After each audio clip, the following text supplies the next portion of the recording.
Raphaël, qui va avoir 2 ans le mois prochain et qui est atteint d'un syndrome de Bartter de grade 3.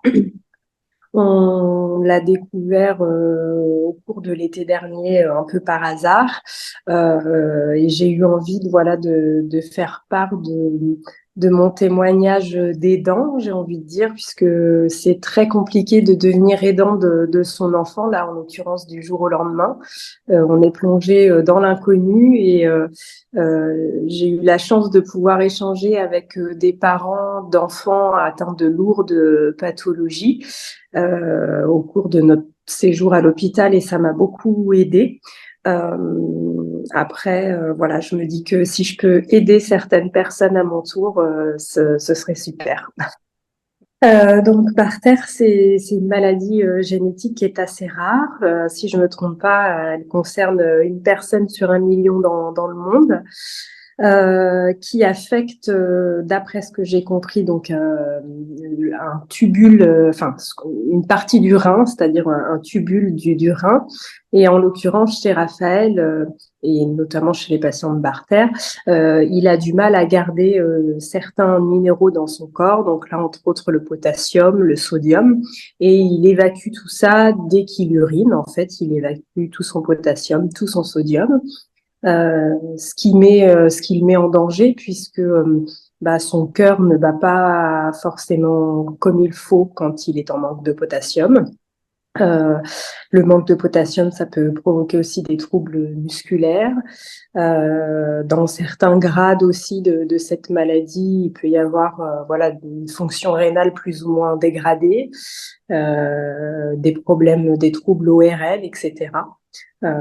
Voilà, donc D'accord. assez rare comme maladie en tout cas et pas évident à cerner aussi. Oui. Et du coup, justement, par rapport à la rareté de la maladie, j'imagine qu'il a eu une errance, une période d'errance. En plus, il est petit. Comment ça s'est passé, du coup, cette période d'errance? Est-ce que ça a été court, long? Comment ça s'est Non, passé, en fait? ouais, ça a été plutôt court, j'ai envie de dire. On l'a découvert par hasard parce que Raphaël ne prenait pas beaucoup de poids, mais c'était aussi un bébé qui a eu un reflux sévère, un RGO quand il était tout bébé. Donc, ça a jamais été vraiment un plaisir pour lui de manger au début de sa vie, on va dire. Donc, il avait vraiment du mal à prendre du poids. Et puis, il a fini par passer en dessous de la courbe de poids. Donc, sa pédiatre s'est dit, on va faire une prise de sang de contrôle pour vérifier s'il n'est pas en manque de quelque chose ou s'il n'y a pas quelque chose qui explique le fait qu'il prenne pas beaucoup de poids. Et en fait, après la prise de sang, le laboratoire de l'hôpital nous a appelés en nous disant il faut nous le ramener parce qu'il y a sans doute une erreur dans sa prise de sang parce que son taux de potassium est anormalement bas et c'est pas possible. Enfin, c'est très rare qu'on ait des taux de potassium bas comme ça, donc ça doit être une erreur dans la prise de sang. Il faut qu'on la refasse. Et du coup, ils ont refait la prise de sang qui a confirmé que le taux de potassium était très très bas. Donc à partir de là, il a été hospitalisé 5 jours dans notre hôpital local et il a été supplémenté en potassium donc par voie orale, intraveineuse. Mais malgré ça et malgré les grosses quantités de potassium administrées, son taux de potassium ne remontait pas. Donc il a rapidement été transféré sur une unité spécialisée à Nantes, à un peu plus de 150 km de chez nous, en service néphrologie pédiatrique. Et à partir de là, le diagnostic a été assez rapidement, on va dire, posé, en tout cas suspecté. Au départ, ils ont suspecté la maladie de Gitelman. Mais au bout de quelques jours, en voyant vraiment les difficultés qu'ils avaient à faire garder du potassium à Raphaël, ils se sont dit non, finalement, ça doit être, ça sera sans doute Bartter parce que vraiment, il a besoin d'importantes quantités de potassium. Et on nous a confirmé il y a quelques semaines, là, en début d'année, que c'était Bartter, puisqu'il a fait une analyse génétique l'été dernier. Donc, on a dû attendre 6 mois pour avoir les résultats. Et donc, qui ont confirmé que c'était bien Bartter. Mais globalement, on va dire que le diagnostic a mis entre 15 jours et 15 jours, 3 semaines, grand max, avant d'être posé, quoi. Ah oui, donc très rapide. Oui, oui. Mm. Ouais, on a vraiment, enfin, eu la chance de Bien, tomber sur une ouais. unité vraiment réactive, en tout cas.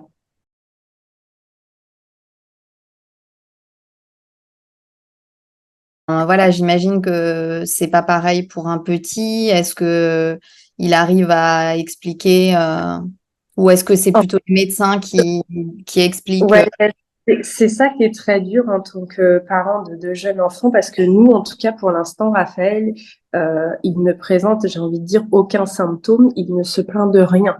C'est-à-dire qu'on a détecté cette maladie parce que ses bilans n'étaient pas bons, mais hormis le fait que ce soit un gros dormeur, et donc on nous a expliqué que cette maladie fatiguait beaucoup l'organisme, mais nous, Oui, si vous voulez, et on juste dit, bah, on a de la chance, notre bébé a fait rapidement ses nuits, puis il fait des grosses siestes, et puis voilà. Mais sinon, pour l'instant, en tout cas, il ne se plaint de rien. Même quand il est hospitalisé et que son cœur bat pas normalement ou qu'il est en gros manque de potassium, on voit rien sur lui. Les médecins sont d'ailleurs assez impressionnés parce qu'ils nous disent, mais il est tout le temps plein d'énergie comme ça, et nous, on confirme que oui. Donc, c'est pas facile. Donc en fait, voilà, c'est plus de la surveillance médicale fréquente qui fait qu'on voit si oui ou non il est en manque de potassium ou s'il se déshydrate. Bon, maintenant, on a appris à être vigilant à certains signes, par exemple des cernes ou vraiment être attentif aux quantités qu'il boit, d'eau qu'il boit. Mais sinon, voilà, il n'y a pas de plainte de sa part et ça, c'est vraiment compliqué en tant que parent de gérer ça parce que ça demande une vigilance d'autant plus accrue. Et en termes de projection, moi, je sais que j'ai beaucoup de mal à me dire quel sera l'impact de sa maladie dans sa vie d'adulte, enfin, ou de jeune adulte, parce qu'aujourd'hui, ben, c'est vraiment les bilans qui font qu'on voit si ça va ou ça va pas, quoi. Comme il y a eu le fait qu'il prenait moins facilement de poids que les autres et qu'il grandissait un peu moins vite, mais depuis qu'on a trouvé le bon traitement et le bon dosage, etc., maintenant il est bien, il grandit bien, il grossit bien. Mais sinon, voilà, en termes de douleur, on va dire pour lui, oui, c'est difficile. Oui, il est trop petit. c'est ça. Mm. Et d'un côté, tant mieux parce que c'est déjà très compliqué à gérer et compliqué de voir son enfant régulièrement à l'hôpital. Donc, Oui, si en plus on était confronté à sa souffrance physique ou psychologique, ça serait, j'imagine, d'autant plus compliqué. oui, bah oui, oui. Et du coup, justement, à propos du traitement, du coup, il a pu trouver un traitement qui supporte, qui le stabilise. Ouais, ça a été très très compliqué de trouver le traitement, le bon dosage. En fait, Raphaël a été opéré pour avoir une gastrostomie parce qu'il a besoin de tellement grande quantité de potassium qu'on peut pas lui faire avaler par sirop ou ni lui faire avaler des médicaments forcément parce que ça sera en trop grande quantité. On peut pas non plus le mélanger dans sa nourriture parce que voilà, pareil, trop grande quantité, donc il faut être sûr qu'il puisse le prendre. Donc voilà, il a été opéré, c'est-à-dire qu'il a un petit bouchon sur le ventre qui est relié directement à son estomac. Et c'est par là qu'on vient injecter ces quantités de potassium. Donc il en a besoin toutes les 4 heures. Et du Et la nuit, coup, oui. ça marche comme des perfusions ou non? Alors, en fait, la journée, non, c'est-à-dire que c'est juste, on vient brancher un petit raccord sur le bouchon qu'il a sur le ventre et on injecte une seringue, en fait, avec du potassium. C'est des gélules qu'on dilue dans de l'eau. D'accord. Euh, donc ça, on lui fait toutes les 4 heures la journée, on vient lui injecter sa dose, on va dire, de potassium. Et par contre, la nuit, oui, c'est un peu comme le même système qu'une perfusion, dans le sens où il est branché à une pompe par son ventre pendant 10 heures pour avoir du potassium en continu pendant 10 heures, puisque comme il peut pas passer plus de 4 heures sans recevoir des doses de potassium, bah, ça lui permet voilà, de pouvoir faire une nuit complète et d'avoir son potassium régulièrement pendant 10 heures, quoi. D'accord. Et du coup, ça perturbe pas le sommeil. Il arrive à dormir. Non, ça va. Il s'est très très vite adapté. C'est ça qui est assez impressionnant chez les jeunes enfants, notamment. j'ai envie de dire, ça m'a plus perturbé moi de le brancher tous les soirs à une pompe que lui dans son sommeil. Alors forcément, si, ça peut perturber parce qu'il y a des fois où il s'en mêle dans le fil, où la machine va se mettre en erreur parce qu'il suffit que le tuyau soit un peu coudé, bah, le potassium passe plus. Donc voilà, ça peut le perturber. Ce qui est gênant surtout pour lui, c'est que du coup, avec cette maladie, il fait beaucoup plus pipi qu'un enfant normal. Donc c'est pas évident pour nous de trouver les bonnes protections, notamment pour la nuit. La journée, il suffit de le changer plus régulièrement. Mais la nuit, c'est vrai que voilà, il a une couche avec des protections spéciales à l'intérieur pour adultes. Et malgré ça, c'est souvent que voilà, le matin, quand il se réveille, il y a eu une fuite de pipi, son pyjama est mouillé, tout ça. Alors, lui, il est plutôt de bonne patte, c'est-à-dire qu'il nous réveille pas forcément si voilà, son pyjama est mouillé ou quoi que ce soit. Mais pour lui, j'imagine que ça doit pas être confortable quand ça arrive, quoi. Oui, bah oui, il est pris par le sommeil sûrement. C'est ça. Après, bah, ce qui va être, à mon sens, compliqué pour lui, comme on doit le brancher pendant 10 heures et que le matin, il doit avoir sa première dose de potassium à 8 heures en injection, ça veut dire que le soir, il faut au grand maximum qu'à 22 heures, il soit couché. Donc pour un petit de cet âge-là, ça veut dire que nous, il faut qu'on s'organise pour que, quel que soit notre emploi du temps, j'ai envie de dire qu'on soit invité chez quelqu'un, enfin peu importe, il faut qu'à 22 heures, il soit dans un endroit où il puisse dormir, puisque à son âge, il peut pas comprendre que il doit se limiter en termes de distance à la longueur de son fil, quoi. C'est-à-dire que il aurait 7-8 ans, on pourrait lui mettre son sac à dos sur le dos avec sa pompe et il pourrait faire ce qu'il veut et recevoir son traitement même s'il est 22 heures passées. Mais là, en fait, bah, une fois qu'il est branché, il peut plus s'éloigner de sa machine. Donc, ça veut dire que voilà, notre emploi du temps est vraiment rythmé par ces prises de médicaments. D'accord. Et ça, du coup, ils vous ont dit combien de temps ça durait c'est toute l'enfance jusqu'à l'adolescence? Est-ce qu'ils... Non, c'est ça qui est très difficile, c'est qu'on n'a pas du tout de projection sur la suite. C'est-à-dire que moi, j'essaye de me faire une idée parce que grâce à l'association Gitel Bart, j'ai pu échanger avec des parents d'enfants qui ont la même pathologie. Donc, je sais qu'il y a des enfants qui ont une gastrostomie et qui, à 10, 12 ans, ont encore besoin de leur gastrostomie, notamment la nuit. Donc, on va dire que je me projette en me disant, bah, il en aura au moins besoin jusqu'au début de l'adolescence. Après, je sais qu'il existe des comprimés de potassium en libération prolongée. Donc, quand il sera en capacité d'avaler un comprimé, est-ce qu'on pourra le soir lui donner un comprimé de potassium libération prolongée qui lui permette bah, de durer toute la nuit sans avoir besoin d'être branché à une pompe? Enfin, c'est vraiment l'inconnu, quoi. Et ça, on ne peut pas nous répondre là-dessus parce que j'ai l'impression que c'est une maladie qui est tellement rare que il n'y a pas vraiment de ligne type de conduite ou de se dire, voilà, ça va se passer comme ça, il y aura telle étape à tel âge. Enfin, vraiment, chaque personne, j'ai l'impression, a un traitement dosé différemment. Enfin, c'est compliqué, quoi, à cerner. Oui, c'est Alors, l'équipe qui le suit à Nantes, donc dans son centre de référence, est vraiment géniale et à l'écoute et réactive. Et on échange beaucoup par mail avec eux, puisqu'on habite à 150 km de ce centre, on va dire, de référence.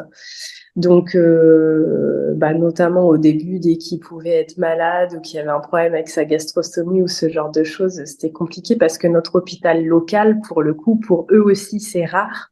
Et bah, les urgentistes, les médecins là-bas ou les infirmiers, il y en a beaucoup qui bah, connaissent pas cette maladie et quand on y va, bah, c'est la première fois qu'ils voient ça. Donc maintenant, ça va un peu mieux parce que à force de séjours à l'hôpital, malheureusement, je pense qu'on a un peu fait le tour des médecins et des urgentistes de notre hôpital local. Donc il a un dossier en plus bien particulier à l'hôpital local, référencé dans les maladies rares. Donc ils savent que en fait, dès qu'on arrive aux urgences de notre hôpital local, eux, entre guillemets, ils exécutent ce que le centre de référence va leur dire. C'est-à-dire quand on arrive, ils appellent le centre de référence qui est à plus de 150 km d'ici. Ils disent voilà ce qui se passe pour Raphaël aujourd'hui, qu'est-ce qu'on fait, comme examen, qu'est-ce qu'on donne comme traitement. Et si au bout de quelques jours, la situation se débloque pas, ben, on est transféré sur le centre de référence. Mais c'est pas facile parce que bah ouais, c'est plutôt sur ça qu'il y a comme une errance, c'est-à-dire que comme la plupart des médecins, enfin les médecins qui sont pas spécialisés, en tout cas dans les maladies rénales chez l'enfant ou autres, bah ils connaissent pas. Parfois, on se retrouve dans des difficultés, enfin qu'on pouvait même pas présager. Par exemple, Raphaël, il fait de l'asthme du jeune enfant, enfin du nourrisson. Enfin, c'est plus un nourrisson même. Mais et par exemple, la ventoline, ça fait baisser le potassium. Donc nous, bah, on le savait pas. Notre médecin, bah, il nous en prescrivait aussi. Il y a aussi des corticoïdes, des choses comme ça qui font baisser le potassium, qui nous ont été prescrits des fois quand il était malade. Et en fait, quand on échangeait avec les équipes référentes, on nous disait mais non, en fait, il faut pas qu'ils prennent ce genre de médicaments. Mais nous, bah, on applique ce que le médecin nous a prescrit, quoi. Donc après, bah, à force, j'ai envie de dire, on s'auto-forme en tant que parent et on sait des choses et c'est nous qui l'apprenons à certains médecins ou en tout cas qui leur disons, bah non, par contre, Raphaël, il n'a pas le droit de prendre ça, il peut pas avoir ça ou il faut faire attention à ça. Voilà, c'est pas évident. Parmi les jeunes, il est en train de faire son système immunitaire. Il y a beaucoup de choses qui peuvent faire baisser le potassium, notamment la fièvre, les vomissements, la diarrhée. Donc, chez les jeunes enfants, dès qu'ils sont malades, j'ai envie de dire, donc ils sont très régulièrement malades la plupart du temps, ils chopent tous les petits microbes autour d'eux. Ben, forcément, dès qu'il a de la fièvre, c'est susceptible de faire baisser son potassium. Dès qu'il a la diarrhée, dès qu'il a des vomissements. Donc, en fait, il faut vraiment qu'on soit vigilant. Donc, quand il est malade, notamment, c'est faire des prises de sang voilà, assez rapprochées pour voir si justement ça n'impacte pas son potassium. Et avant qu'on trouve le traitement qui était adapté pour lui, globalement, voilà, on a découvert cette maladie au mois d'août et on a pu trouver le bon traitement avec le bon dosage au mois de décembre. Donc en fait, entre août et décembre l'année dernière, on a fait je ne sais combien de séjours à l'hôpital parce que le moindre truc faisait baisser son potassium, qu'on n'arrivait pas à remonter, qu'on savait pas quelle dose il fallait donner. Les médecins essayaient, tâtonnaient. Donc, on a passé beaucoup de moments à l'hôpital entre août et décembre. Et là, depuis le mois de décembre qu'il a son nouveau traitement et que son dosage semble adapté, pour le coup, son taux est plutôt fixe, en tout cas de potassium. Enfin, il est soumis à beaucoup moins de variations et du coup, on est moins souvent à l'hôpital pour le moment. Bon, certains l'ont, donc du coup, je pose la question, est-ce qu'il a une carte urgence? Est-ce qu'il en a besoin ou non? Peut-être qu'il est encore trop petit. Alors non, et j'ignore l'existence de cette carte urgence parce que justement, ce qui est aussi pas évident en tant qu'aidant, c'est toute la partie aussi administrative qui est en lien avec la maladie. C'est-à-dire pouvoir se tourner vers les bons organismes, avoir les bonnes informations. Euh, donc là, moi, je tâtonne un petit peu, pareil, bah, notamment nous, c'est plutôt sur l'inscription à l'école où je sais qu'il aura besoin de quelqu'un pour venir lui administrer son traitement. Donc, je me suis tournée voilà, vers la MDPH, là vers la PMI pour faire un protocole d'administration des médicaments, tout ça. Donc, en fait, je découvre un petit peu, enfin, parfois, je découvre des choses dont il peut bénéficier alors que c'était pas l'origine même de ma demande. C'est en allant vers certains organismes, je découvre qu'il a droit à telle ou telle chose. Donc là, pour l'instant, les seules choses qui sont mises en place pour lui, c'est que par la MDPH, donc la Maison départementale des personnes handicapées, il a une reconnaissance handicap assez importante. Ils ont évalué sa maladie comme un handicap de plus de 80%. Enfin, je sais jamais trop comment parler de ce sujet parce que Pour lui, il n'y a pas de handicap, en tout cas aujourd'hui moteur ou psychologique ou autre, mais pour autant la maladie, c'est un handicap invisible, sa maladie. Et donc il a le droit avec ça, notamment à une carte mobilité inclusion que j'attends, donc je sais pas trop exactement à quel moment je vais pouvoir, on va dire, l'utiliser.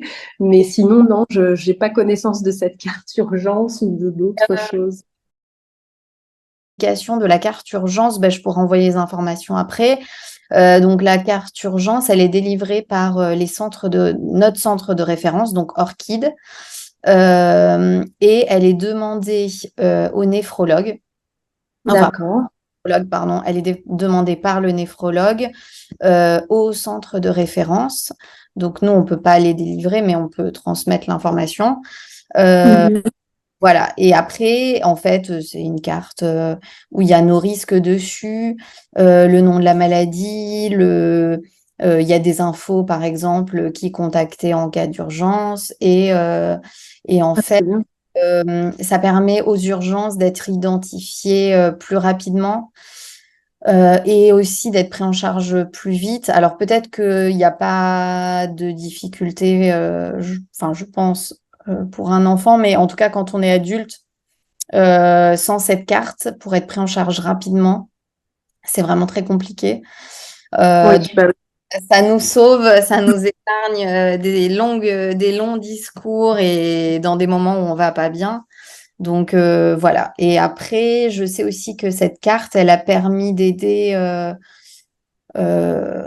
parce que après à l'école, effectivement, on se tombe soit sur des enseignants très compréhensifs, soit sur des enseignants qui ne comprennent pas la maladie. Et que j'avais eu d'autres mamans, c'était que de montrer cette carte, bon voilà, ça fait pas de débat. Enfin voilà. En plus, c'est écrit ministère de la Santé. Voilà. voilà, il y a pas de... Oui, on tergiverse pas, quoi. Donc, donc voilà. C'est ça. Alors, la carte mobilité inclusion, c'est notamment, oui, pour le stationnement, même si nous, voilà, il est tout à fait mobile, donc on n'en aura pas besoin, j'ai envie de dire, régulièrement. Peut-être pour les fois où il y a des urgences ou des choses comme ça et où on tourne je ne sais combien de temps autour de l'hôpital pour trouver une place. Enfin, voilà, là, on pourra se stationner sur une place prioritaire. Ou alors, si jamais, je sais pas, je suis en train de faire des courses, il se sent mal dans le magasin, je peux passer prioritairement à la caisse ou des choses comme ça. Mais c'est tout ce que j'ai cru comprendre, en tout cas, de ce à quoi cette carte donne droit, quoi. Oui, oui. Peut-être que je me trompe, hein, mais c'est que voilà, je suis vraiment dans ce tâtonnement, on va se dire, dans ce flou. En fait, on peut avoir une CMI priorité et ou une CMI stationnement suivant les besoins. Et c'est vrai que oui, ça aide beaucoup dans le quotidien. Et j'ai d'autres mamans qui m'avaient dit ça aussi, que pour aller à l'hôpital, voilà, ça les aidait et éviter de faire marcher l'enfant. Enfin là, je parle d'enfants un tout petit peu plus grands, mais ça Oui. de les faire marcher trop longtemps, surtout par exemple quand il fait plus chaud. Donc, ça s'organise quand il est petit là pour la garde, pour gérer la maladie justement. Alors, c'est pas évident non plus. Alors nous, on a la chance d'avoir une nounou qui vraiment est exceptionnelle et très aidante au quotidien. C'est-à-dire que quand on a découvert la maladie de Raphaël et qu'on a su qu'il allait falloir lui administrer son traitement toutes les 4 heures, que les quantités, les dosages, tout ça pouvait varier d'une semaine à l'autre parce qu'au début on tâtonne complètement, quand il est malade ça peut changer, etc. En fait on a entre guillemets deux possibilités. C'est nous en tant que parents qui allons donner le traitement à notre enfant. Donc autant vous dire que s'absenter du travail toutes les 3-4 heures pour aller donner le traitement à son enfant ou faire venir une infirmière qui au début n'est pas prise en charge intégralement, ça devient vite compliqué à organiser. Donc, on a la chance que notre nounou ait accepté de lui donner son traitement, même si c'était pas une gastrostomie. Enfin, voilà, c'est pas quelque chose qui l'a effrayée, on va dire. Elle s'est dit, si vous, en tant que parent, vous êtes capable de lui donner, je veux bien en tout cas essayer de lui donner, et avant de vous dire que non, c'est pas possible et que je pourrais pas le faire. Et aujourd'hui, voilà, elle s'occupe de Raphaël comme nous, on le ferait. Enfin, vraiment, c'est quelqu'un de super. Et justement, là, vous voyez, Raphaël va rentrer à l'école en septembre 2025. Et je suis déjà, par contre, en train de faire les démarches pour savoir comment ça s'organisera à l'école.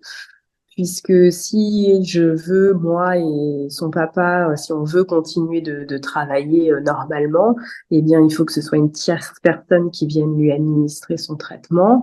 Donc là, je suis justement dans les démarches à appeler les différents organismes pour savoir vers qui je dois me tourner, comment je dois faire. Donc là, alors, je mets quelques réserves sur ce que je dis parce que comme je suis en découverte aussi, voilà, je sais sans doute pas tout et peut-être qu'il y a des infos que j'ai comprises qui sont pas forcément les bonnes. Mais en tout cas, aujourd'hui, il est question de ce qu'on appelle d'un PAI, c'est-à-dire un protocole d'accueil individualisé. Qui est mis en place en accord avec le médecin, l'école, les parents. C'est un protocole écrit qui dit voilà de quoi Raphaël a besoin tous les jours. Donc là, je viens de me procurer ce protocole écrit qui est assez, j'ai envie de dire, imbuvable, c'est-à-dire je ne sais pas qui doit compléter quelle partie, vers qui je dois d'abord me tourner. Enfin bref, j'en suis encore dans ces choses-là. Mais une fois que ce sera en place, a priori, voilà, ce sera une infirmière qui viendra à l'école tous les jours pour administrer le traitement de Raphaël. Et eux auront des consignes, voilà, vérifier qu'il s'hydrate vraiment bien, plus qu'un autre enfant, lui demander plus régulièrement s'il a besoin d'aller aux toilettes, notamment au début quand ils le disent pas forcément.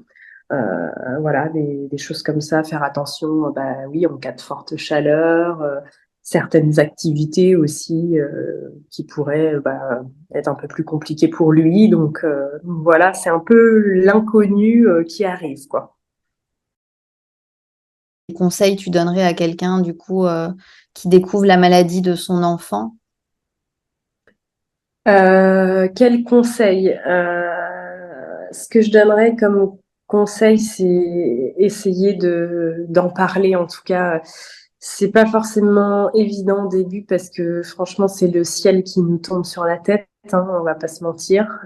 C'est effrayant. C'est plein de questions, plein de peurs, plein de doutes, plein de remises en question. Mais nous, ce qui nous a vraiment aidé, c'est de pouvoir échanger avec des parents d'enfants avec au début des pathologies lourdes, puisque par exemple avant que je découvre l'association Gitel Bart et que j'en sache un peu plus sur la maladie de Barter, tout ça, il a fallu forcément quelques mois.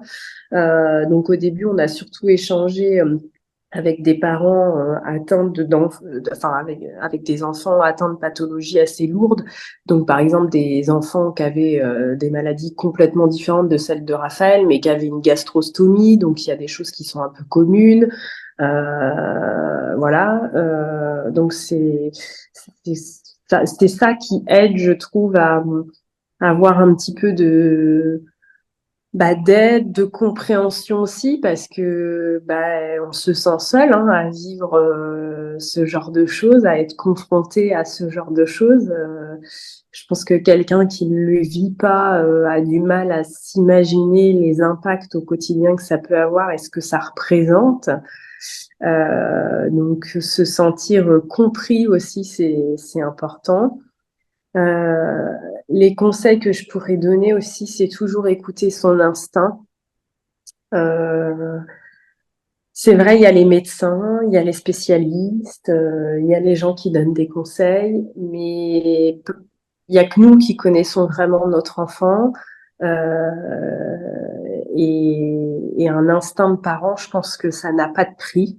Et parfois, il faut s'écouter et il faut aussi se faire confiance parce que c'est normal de douter, c'est normal d'avoir peur, c'est normal de se dire que c'est insurmontable, qu'on n'y arrivera pas. Mais si, on y arrive et on trouve des forces et des ressources insoupçonnées en nous qui nous permettent d'aider notre enfant ou notre proche quand c'est pas forcément notre enfant. Mais en tout cas, voilà, et je pense que pour eux, pour les malades, c'est important d'avoir cette énergie, cette force qu'on peut leur transmettre et ce soutien-là. Si on conseille, c'est essayer de se renseigner par soi-même parce que bah, on nous dit pas tout. Clairement, les médecins, ils sont là pour le côté médical.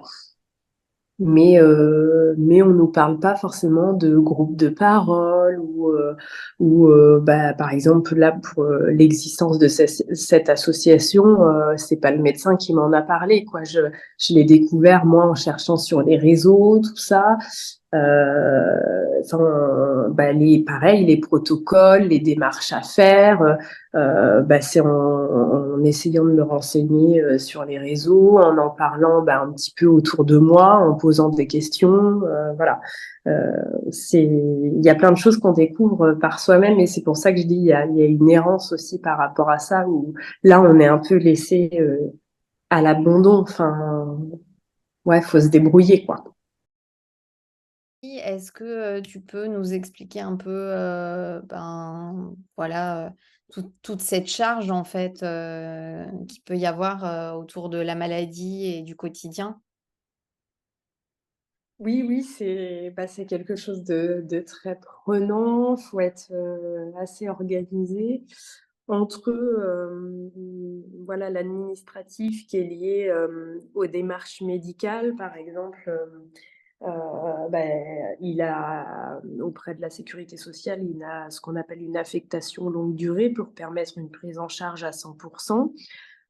Une fois qu'on nous dit ça, on se dit: «Bah, cool, enfin, j'aurai entre guillemets «plus rien à faire», tout sera pris en charge à chaque fois qu'il aura un rendez-vous, que ce soit la consultation, le transport», mais en fait non. Malgré tout, il y a quand même, il arrive qu'il y ait des médicaments qui soient pas pris en charge. Il arrive aussi, bah, notamment pour les transports, forcément nous Raphaël, il va avoir 2 ans, donc pour n'importe quel transport, c'est nous qui l'emmenons.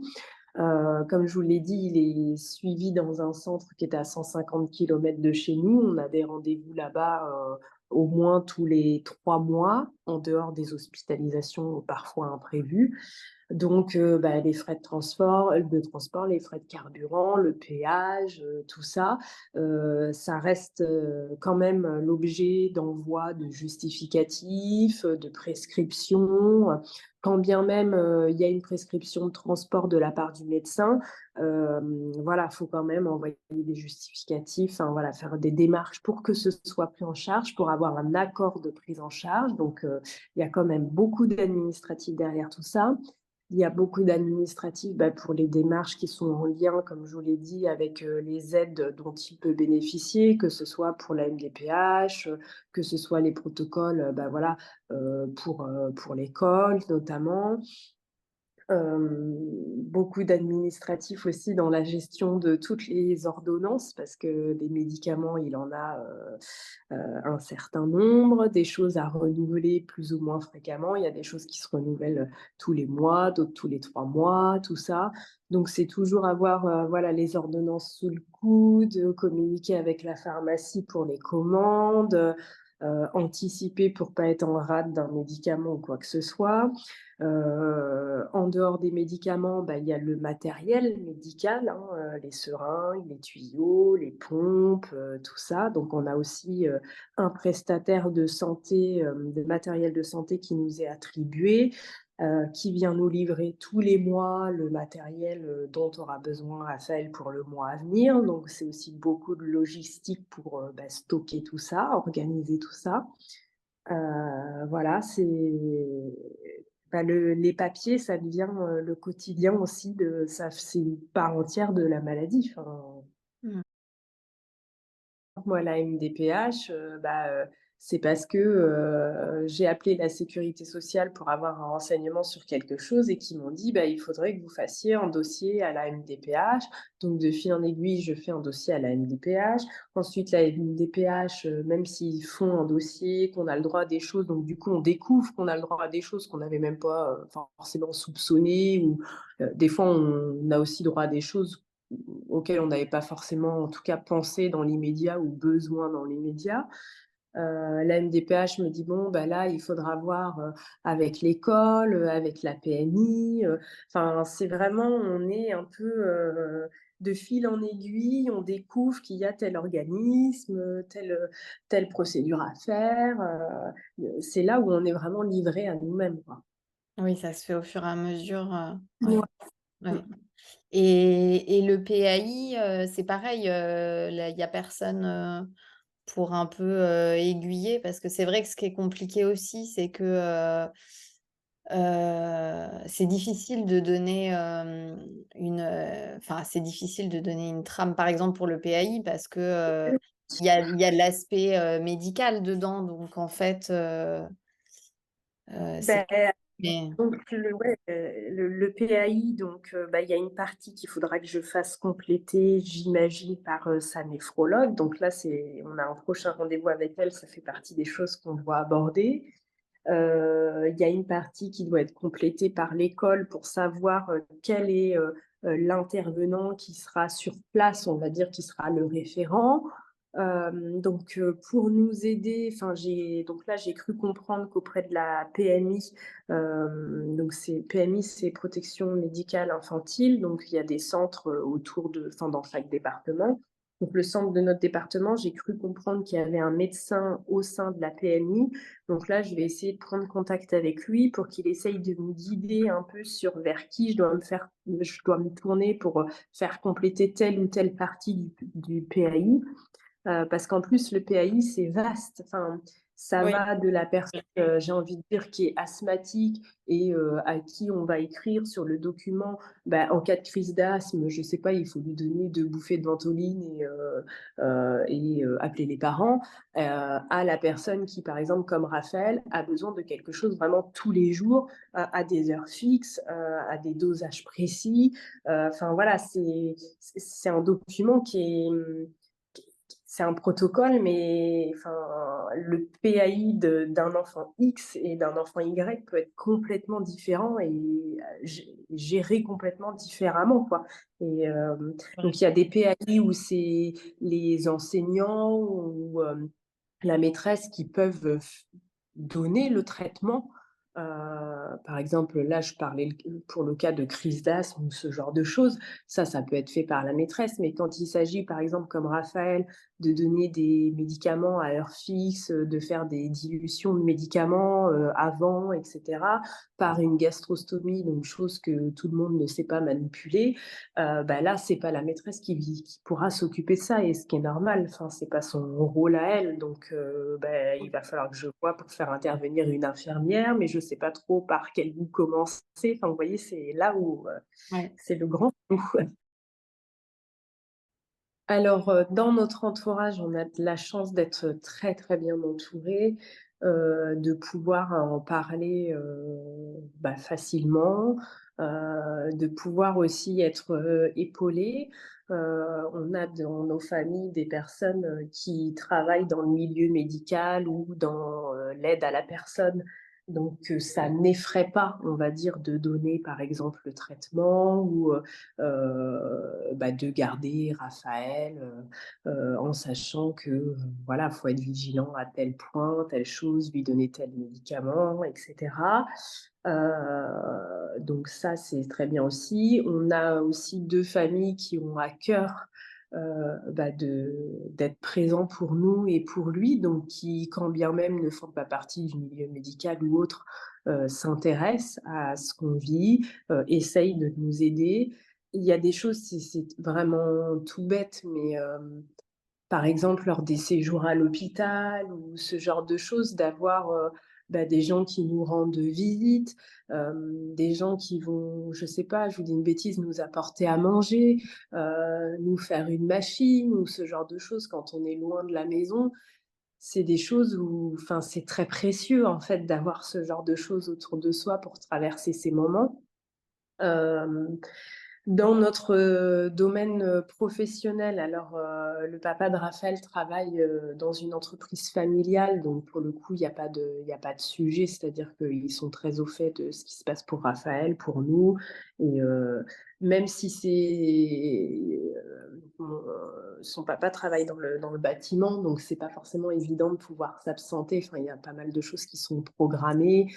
Quand c'est une petite entreprise, on peut pas forcément se faire remplacer dans l'immédiat ou voilà.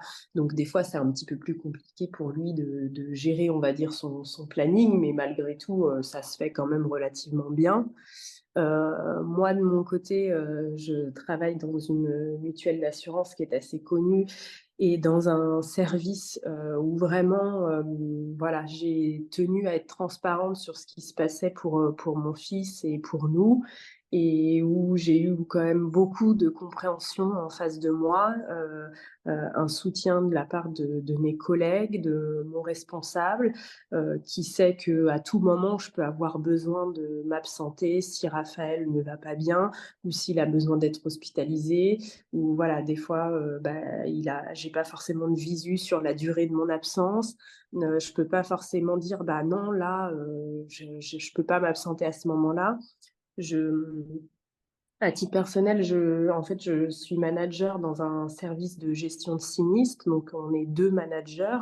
Donc, il y a des fois, par exemple, où si mon collègue est en vacances, entre guillemets, c'est compliqué pour moi de m'absenter à ce moment-là. Mais malgré tout, quand il s'agit de la santé de mon fils, si j'ai un impératif, j'ai un impératif. Et je sais que mes collègues m'en tiendront par rigueur, qu'ils seront les premiers à me dire, mais bon, on s'en fiche. Enfin, tant pis Mhm. si t'es pas là, voilà, on s'adaptera, on fera sans toi, on te remplacera. Enfin, vraiment, voilà. Et puis, il y a des périodes où, quand ça va pas pour Raphaël, ça m'arrive d'être au travail et de pas avoir les idées très claires non plus et pas avoir le moral. Et je sais que, voilà, s'il me voit pas bien, la majeure partie des gens vont venir me soutenir, ne serait-ce que psychologiquement. Enfin, je sais que, voilà, on est bien entouré. Ça, c'est sûr qu'on a cette chance-là. Et on a aussi de la chance d'avoir de la famille proche de chez nous parce que parfois je me dis, pour les gens qui habitent loin de leur famille, ça doit être aussi compliqué quoi, de ne pas pouvoir déléguer parce qu'il y a des choses où on ne peut pas déléguer. Enfin, nous, par exemple, Raphaël, on ne peut pas le faire garder à n'importe qui. Enfin, je peux pas me dire, tiens, aujourd'hui, je vais faire appel à une babysitter. Non, enfin, il faut quelqu'un qui sache lui donner son traitement, qui sache utiliser le matériel dont il a besoin. Enfin, c'est donc avoir la famille qui est au courant de tout ça et qui est prête à s'investir là-dedans, c'est important parce que sinon, on se sent vite très seul, quoi. Enfin, Oui, oui, oui, oui, c'est sûr que il faut avoir une personne de vraiment de confiance. oui, oui, Ouais. oui, c'est pouvoir faire confiance et puis avoir une personne qui s'en sent capable aussi. Oui, Enfin, parce que oui, oui. nous, au début, Raphaël, quand il a eu sa gastrostomie, enfin, je sais que son papa, ça ne l'a pas effrayé du tout. Mais alors moi, au début, face à ce truc, j'étais tétanisée en me disant, mais mon Dieu, je vais lui faire mal. Enfin, on ne sait pas ce qu'il ressent un enfant de 2 ans. Enfin, bon, lui, il avait 1 an et demi quand ça lui est arrivé. Il n'est pas en capacité de dire quelle sensation il ressent quand on manipule ce qu'il a sur le ventre. Enfin, post-opératoire, c'est pareil. On ne sait pas à quel point il a mal. Enfin, c'est vraiment pas évident. C'est difficile de d'être l'aidant de quelqu'un qui peut pas encore exprimer, en tout cas, vraiment ce qu'il ressent. Bon, maintenant, aujourd'hui, il serait en capacité de nous dire bobo ou aïe, ou voilà, s'il avait mal quelque part. Mais, euh, mais par exemple, moi, je sais que je me demande toujours, quand je lui injecte ces médicaments dans le ventre, je sais qu'il a une sensation, parce que des fois, il fait une grimace où il me dit Guili, par exemple, mais je me dis, c'est frustrant de ne pas savoir vraiment ce qu'il ressent dans son corps, en fait. Enfin, Ouais, ouais, ouais, il y a plein de choses où c'est pas évident en tant qu'aidant de faire un peu à l'aveugle, quoi. ouais. Et puis c'est vrai que les enfants s'adaptent très vite aussi. Ouais, ouais, ça c'est.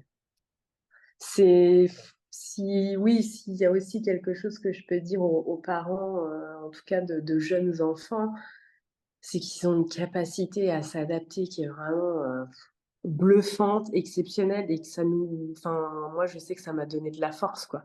De voir, des fois, qu'à l'hôpital, c'était mon moral à moi qui allait moins bien que, celui de mon fils, alors que c'est lui qui vit tout ça, directement. Je me disais: «Ben, mais comment il fait pour avoir la même énergie, pour garder le sourire, pour, voilà. Alors après, je suis pas «dupe» entre guillemets. Aujourd'hui, c'est un bébé, enfin, je sais que quand il aura, je sais pas 12, 15, 10 ans, viendra d'autres types de questions. Enfin, j'imagine que des fois, il se dira: «Bah, pourquoi je dois aller à ce rendez-vous? Pourquoi moi j'ai tel traitement? Pourquoi moi j'ai telle contrainte? C'est pas juste». Enfin, j'imagine qu'on passera par ces phases-là. Mais, chez les jeunes enfants, voilà, ils s'adaptent plutôt vite, quoi. De dire que s'il y a des parents qui ont besoin d'échanger, j'ai pas la prétention de dire que je peux, que j'ai des solutions miracles ou que je peux résoudre des problèmes ou aider des gens, mais en tout cas, enfin, je suis vraiment volontaire s'il y a des gens qui veulent ne serait-ce que parler d'état d'âme ou qui ont des questions sur la maladie, peut-être que je pourrais répondre, peut-être que pas, sur voilà, de l'administratif ou des choses comme ça. Enfin, je fais partie des gens qui sont vraiment pour essayer de s'entraider et voilà. Et je sais que j'aurai besoin de l'aide des autres aussi, donc voilà, c'est ce qui est difficile aujourd'hui pour nous, c'est de pas savoir, d'avoir du mal à se projeter sur la vie future de Raphaël. Enfin, en tout cas, moi, c'est ce qui me préoccupe beaucoup. C'est-à-dire qu'aujourd'hui, bah, on a la chance qu'il n'ait pas visiblement de douleur. Enfin, en tout cas, il souffre pas. Il n'a pas l'air de souffrir de sa maladie, en tout cas de s'en plaindre. Mais je sais que ça ne sera pas toujours le cas et que ça va évoluer aussi avec le temps. Donc c'est difficile de se dire à quel point, d'essayer de savoir à quel point sa vie sera impactée par la maladie, comment concrètement, enfin voilà, c'est ça qui est. Et en parlant avec des adultes qui sont atteints de cette maladie ou en tout cas qui ont des enfants atteints de cette maladie mais qui sont plus. Ce qui est aussi très très difficile en tant qu'aidant, c'est la responsabilité et la pression entre guillemets qui pèse sur nos épaules notamment pour quand on est parent de jeunes enfants, de se dire c'est à moi d'être vigilant à tout ça, c'est moi qui dois détecter telle ou telle chose, faut que je pense par exemple, à le faire boire quand bien même il ne me demande pas forcément. Je dois penser à regarder, voilà, est-ce qu'il est pâle, est-ce qu'il a l'air un peu fatigué. Enfin, il y a plein de choses où vraiment ça repose, ce qui a été très très dur pour moi en tant qu'aidante. Vraiment, c'est cette pression qui tombe sur nous du jour au lendemain. Enfin, moi, je Ouais. sais que quand on est rentré de l'hôpital avec Raphaël, alors il a été hospitalisé presque un mois, donc on est content hein, de rentrer chez soi, hein, forcément. Mais là, on se dit, ben, en fait, il n'y a plus le petit bouton dans la chambre où je peux sonner si j'ai une question ou s'il se passe un truc qui n'est pas normal. Où là, on est livré à nous-mêmes, c'est nous qui devons gérer l'administration des médicaments, l'utilisation des machines, la dilution des médicaments, enfin tout ça, qui devront vérifier si lui, il va bien. Et c'est une pression, comme je disais, oui, du jour au lendemain, on se dit, j'ai la vie de mon enfant entre les mains, quoi. Vraiment, littéralement, il y a des périodes où quand on sait qu'ils vont pas bien, quand c'est des jeunes enfants comme ça, ouais, on doit pouvoir réagir pour eux, essayer d'être dans leur tête, mais on n'y est jamais vraiment et dans leur corps, quoi. Ouais.